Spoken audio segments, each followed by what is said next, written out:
മതം പഠിക്കുന്നതിൽ നിന്ന്, നന്മകൾ ചെയ്യുന്നതിൽ നിന്ന് തടയുന്ന ഒരുപാട് കാര്യങ്ങളുണ്ട്. അതിൽ ഏറ്റവും പ്രധാനമാണ് മടി. ഒരു നല്ല ക്ലാസ് കേട്ട് കഴിഞ്ഞാൽ നമ്മൾ ഒരുപാട് നല്ല തീരുമാനങ്ങൾ എടുക്കും. നമ്മുടെ കുടുംബത്തിൽ ഒരു മരണം സംഭവിച്ചു കഴിഞ്ഞാൽ സംബന്ധിച്ചുകൊണ്ട് ജീവിതത്തിൽ വലിയ മാറ്റങ്ങൾ വരും, പഠിക്കണമെന്നും ഇബാദത്തുകളിൽ കണിശത വേണമെന്നും ഒക്കെ നമ്മൾ തീരുമാനങ്ങൾ എടുക്കും.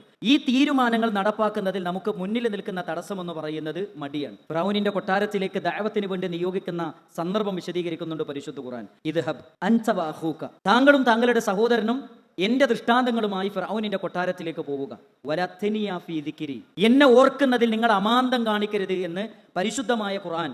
അല്ലാഹു സുബ്ഹാനഹു വ തആല ഈ ഉപദേശത്തെ വിശദീകരിക്കുന്ന മുഫസ്സിരിങ്ങൾ പറയുന്നത്, എന്നെ ഓർക്കുന്നതിൽ നിങ്ങൾ മടി കാണിക്കരുത്. നന്മകൾ അറിയുന്നതിൽ നിന്ന് ആ മടി മാറ്റിവെച്ചുകൊണ്ട് എന്താണ് മതമെന്നും, ഒരു വ്യക്തിയുടെ ജീവിതത്തിൽ, ഒരു കുടുംബ ജീവിതത്തിൽ, സാമൂഹ്യ ജീവിതത്തിൽ നമ്മൾ പകർത്തേണ്ട മതപരമായ പാഠങ്ങൾ എന്തൊക്കെയാണ് എന്നും അറിയേണ്ടതുണ്ട്, പഠിക്കേണ്ടതുണ്ട്. അതിനുള്ളൊരവസരമാണ് വിസ്ഡം യൂത്ത് നമ്മുടെ മുമ്പിൽ ഒരുക്കിയിരിക്കുന്നത്. അത് ഉപയോഗപ്പെടുത്താൻ നമ്മൾ ഓരോരുത്തരും സന്നദ്ധരാകണം. കാരണം മരണത്തിന് ശേഷം ഒരു ജീവിതമുണ്ട്.